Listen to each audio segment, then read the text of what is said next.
శ్రీకృష్ణార్పణం అని ఎందుకు అనాలి? శ్రీకృష్ణార్పణం అంటే కలిగే ఫలితం ఏమిటి?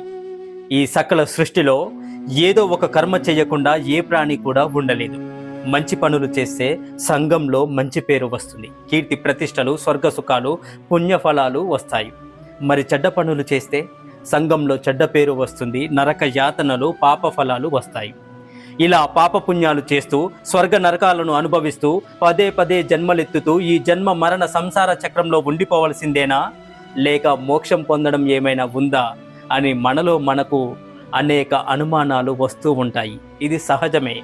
మనలోని ఈ విచారాన్ని దూరం చేయడానికే భగవద్గీతలో శ్రీకృష్ణ భగవానుడు ఒక చక్కని మార్గాన్ని చూపించాడు. ఓ అర్జున, నువ్వే పని చేసినా, అంటే ఏ కర్మ చేసినా, ఏమి తిన్నా, ఏ హోమం చేసినా, ఎవరికి ఏది ఇచ్చినా, ఏ తపం చేసినా అదంతా నాకే సమర్పించు అర్జున అన్నాడు శ్రీకృష్ణుడు.